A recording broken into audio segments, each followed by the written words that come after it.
वैशाख मास महात्म्य दूसरा अध्याय। नारद जी बोले, हे राजन, वैशाख के समान कोई महीना नहीं है, समयुग के समान दूसरा युग नहीं है, वेद के समान शास्त्र नहीं, गंगा जी जैसा कोई तीर्थ नहीं, जलदान के समान दूसरा दान नहीं, और भार्या के समान दूसरा सुख नहीं, खेती जैसा कोई धन नहीं है, और जीवन के समान कोई लाभ नहीं है, उपवास जैसा दूसरा तप नहीं, दान जैसा सुख और दया के समान दूसरा धर्म तथा नेत्रों के समान कोई ज्योति नहीं है।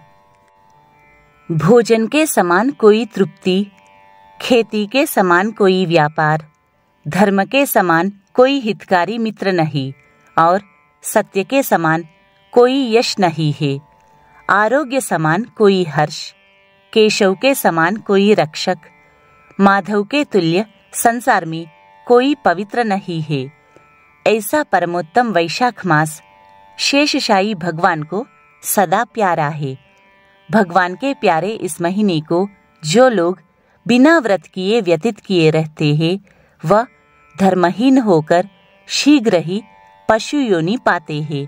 उनका कुआं बावड़ी बनवाना, बगीचा लगवाना आदि सभी धर्म वृथा है, उनका कुछ फल नहीं होता।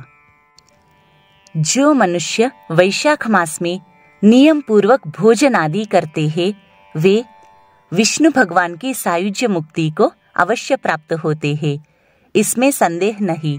संसार में अनेक प्रकार के दान और व्रत है, परंतु उनके करने से शरीर को अत्यंत परिश्रम होता है। उनसे संसार में बार बार जन्म लेना पड़ता है, परंतु वैशाख मास में केवल स्नान कर लेने से ही प्राणी आवागमन से छूट जाता है। सब दान करने से जो पुण्य होता है, संपूर्ण तीर्थों में स्नान करने से जो फल मिलता है, वह सब वैशाख में केवल जलदान करने से ही मिल जाता है। जिसमें जलदान करने की सामर्थ्य न हो, वे ऐश्वर्य की इच्छा करने वाले दूसरों से कहकर जलदान करावे। यह कर्म भी सब दानों से अधिक है। तराजू के पलड़े में सब प्रकार के दान और दूसरी तरफ जलदान रखकर तोले तो जलदान ही भारी निकलेगा। जो यात्रियों के लिए प्याऊ लगाकर जलदान करता है, वह अपने करोड़ों कुल का उद्धार कर विष्णु लोक को जाता है। हे राजन, प्याऊ लगाने से देवता, पितर और ऋषि सब निस्संदेह अत्यंत प्रसन्न होते हैं। जो प्याऊ लगाकर थके हुए यात्रियों को संतुष्ट करता है, उससे ब्रह्मा, विष्णु और शिव सब देवता प्रसन्न होते हैं। जो जल की इच्छा हो तो जलदान करे, छाया की इच्छा हो तो छतरी दे, और हे राजन, जो विजन की इच्छा हो तो वैशाख में पंखा दान करे। जितने दान बताए हैं, उनमें जलदान, छत्रदान और पंखा दान सब में उत्तम है। इन्हीं का दान वैशाख में अवश्य करना चाहिए। हे राजेंद्र, जो वैशाख के महीने में कुटुंबी ब्राह्मण को जल से भरा घड़ा नहीं देता, वह चातक की योनि पाता है। जो प्यासे महात्मा को शीतल जल पिलाता है, उसे 100 राजसूय यज्ञ करने का फल मिलता है। जो धूप, परिश्रम और पसीना से व्याकुल ब्राह्मण को पंखा से हवा करता है, वह सब पापों से रहित होकर गरुड़ के समान हो जाता है। जो मनुष्य वैशाख में ब्राह्मण को पंखा नहीं देता, वह अनेक प्रकार के वात रोगों से पीड़ित होकर नरक भोगता है। जो थके ब्राह्मण की वस्त्र से हवा करता है, वह सब पापों से छूटकर विष्णु भगवान की सायुज्य मुक्ति पाता है। जो शुद्ध मन से ताड़ का पंखा दान करते हैं, वे सब पापों से छूटकर विष्णु लोक को जाते हैं। तुरंत श्रम दूर करने वाले पंखे का दान नहीं करने वाले अनेक प्रकार की यातनाएं भोगकर संसार में पापी होते हैं। हे राजेंद्र, आध्यात्मिक दुख की शांति के निमित्त वैशाख मास में छत्री दान करना उचित है।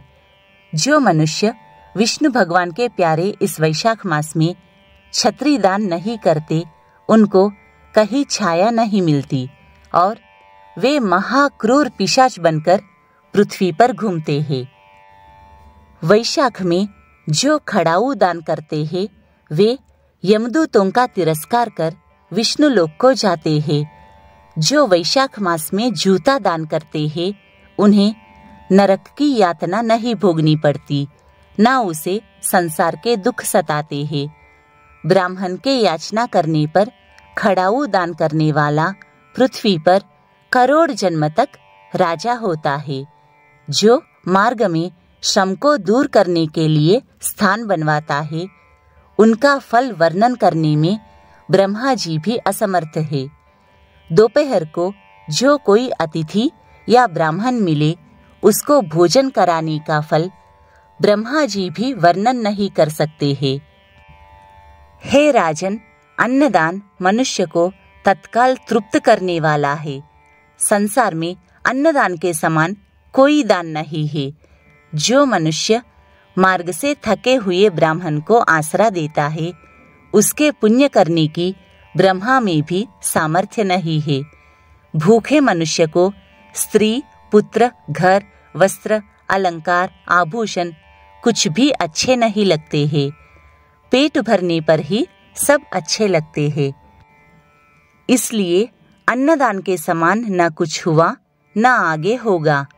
जो वैशाख मास में थके हुए ब्राह्मण को अन्नदान नहीं देता, वह पिशाच बनकर पृथ्वी पर अपना ही मांस खाता फिरता है।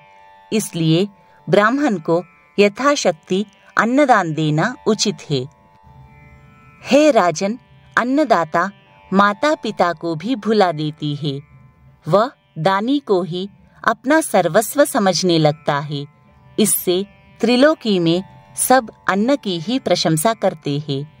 माता पिता तो केवल जन्म देते हैं, परंतु पंडित लोग संसार में अन्न के दानी को ही पिता कहते हैं। हे राजन, अन्नदाता में सब धर्म निवास करते हैं।